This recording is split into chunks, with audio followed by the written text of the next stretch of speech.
Hi everyone, welcome back to Lily's Craft, or if you're new, welcome. My name is Tal. Today I'm going to walk you through the process of fulfilling an Etsy order for an iPhone case. I'm going to walk you through the full step from start, from creating a template, to printing, to sublimating, to packaging. And then at the end, I'm going to break down the cost, and I'll break down the profit for you. So in case this is something you might want to add to your business, or something you want to start. So let's get started.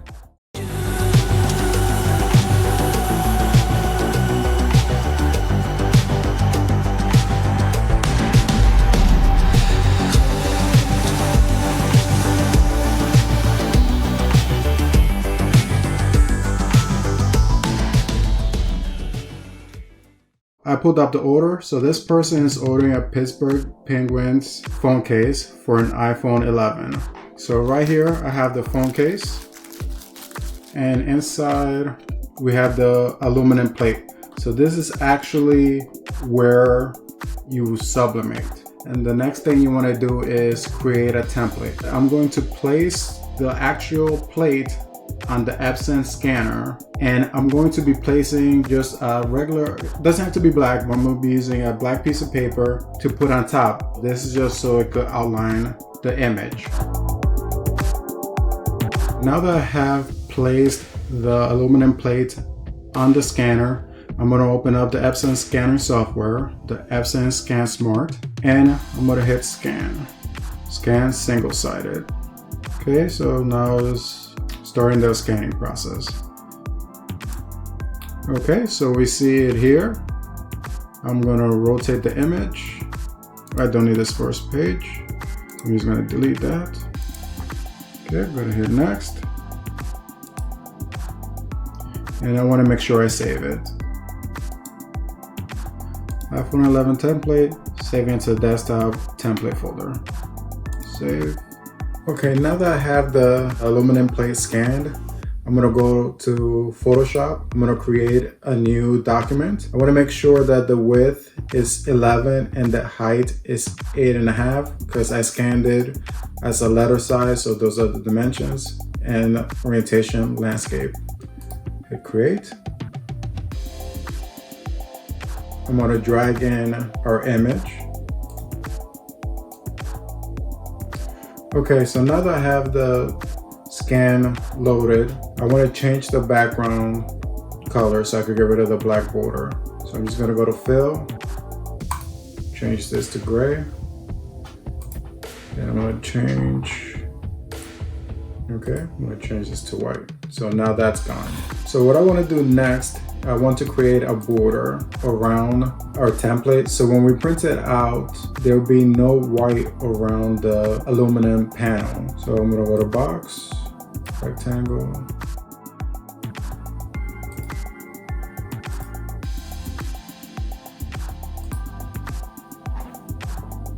Okay, so I'm going to fill in black. Okay, I'm going to lower this so I can see the back. Then I'm going to try to make the box just a little bit bigger than the actual template itself. Then I actually want to rotate.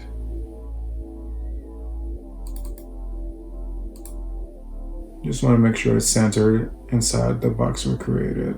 So I want to make the box just a little bit smaller. And now we have our template done. So I want to go ahead and save this. Now we have to bring in the image. It was the Pittsburgh Penguin. I'm gonna hide this, the rectangle, away for a second. I'm gonna bring in our image.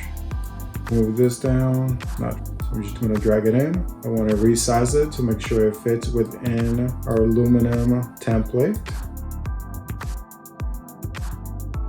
I'm going to go ahead and hide background, the one we scanned, and just bring in our black box. Now we're actually ready to print. So let me go ahead and send this to the printer.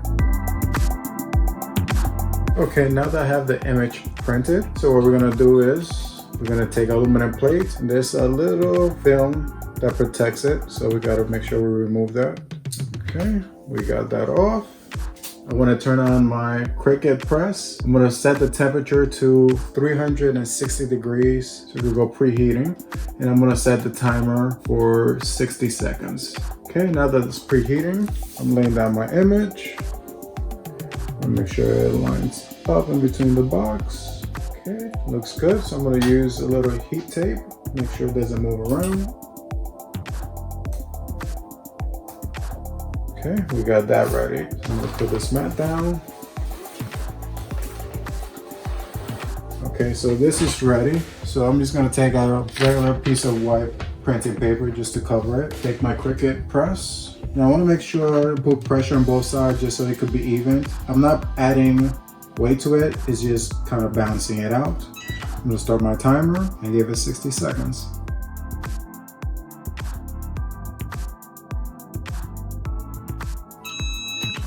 Okay, there we have 60 seconds. Take this off. And you want to be really careful because the aluminum plate is going to be really hot right now. I need to take off the tape. And like I said, it's really hot, so I'm going to give it a minute to cool off. Here we have it.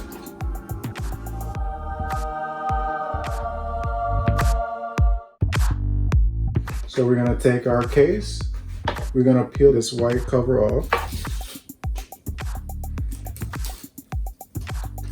And now we're going to try to line it up as best as possible. Our case is complete. Now we're going to put it back in the bag that came in. Now that's done. To package the phone case, I'm going to use a poly bag. I have a thank you card that I insert. I have a Lily's Craft sticker that I put on the back of it. And I have a thank you for supporting my small business sticker. Okay, so I just finished recording the video, but there were some things that I wanted to add. When it comes to packaging, especially when you're just starting out, you don't need all those stickers, all those special order thank you cards. All you need is the phone case, your poly mailer, and maybe a handwritten thank you note. The most important thing is for you just to get started. Don't wait until everything is perfect. Just get started. If you're wanting to get started, but you're struggling or can't figure something out, reach out to me and I'll see if I can help you in any way possible. I truly feel like we, as small business owners, even if you're just starting out and haven't even sold your first item, we need to be able to support each other. Let's help elevate each other. Or if you're a web designer, photographer, image editor, videographer, leave some information on your comment. Let's start making connections. Let's start helping each other, support each other. Thank you. So I have the buyer's receipt right here. I'm just gonna put that inside. I'm gonna seal up the bag. Seal and save. I put a Lily's Craft Store sticker on the back and also the thank you sticker. So this is ready to go. All it's missing is just the shipping label. So how about we jump on the computer? I'll break down the cost. I'll show you the profit. When you're starting out, it's definitely not gonna be, I'm not gonna say you're gonna start making thousands of dollars, but if you're like me and you can use an extra $50, $100, $200, then this is something that you should definitely look into. So let's try to break it down. I'm gonna pull up my Excel sheet. So the cost of the phone case, $2.50. The poly bag, 19 cents. The large stickers, 15 cents. The shipping label comes out to about 6 cents to print. The packing note that I put inside, the thank you note, 10 cents. The thank you sticker, 2 cents. The paper, since I cut it in half, comes out to about 11 cents. And the ink, I estimate is about 10 cents.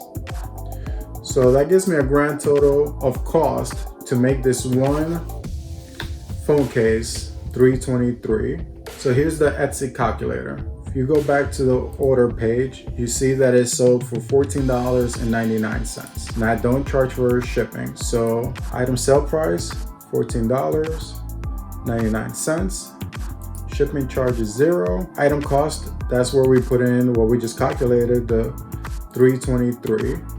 And the shipping cost, it averages about $3.15 depending where you send us. And then the payment method was the Etsy direct checkout. So as you can see here, it breaks everything down.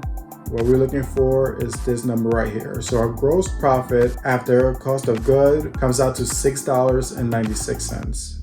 So I'm gonna go here, the profit $6.96. I'm also gonna show you if you sell on eBay, what the profit will be. So I'm gonna pull up the eBay calculator, same thing. Now eBay, I do the managed payment and it comes out to a profit of $6.46. Okay, so I'm gonna show you the numbers for March. In March on Etsy, I sold 6 cases and on eBay, I sold 34 cases. So I made a profit on Etsy for March of $41.76. On eBay, made a profit of $219.64. So in total, just on phone cases alone, I made a profit of $261.40. So is that something that could help you out? If there's something that you think you might start, if there's something else you wanted me to show you to break down, feel free to drop me a note. Please don't forget to subscribe and like the video. So I hope this has been helpful and I will see you guys on the next video.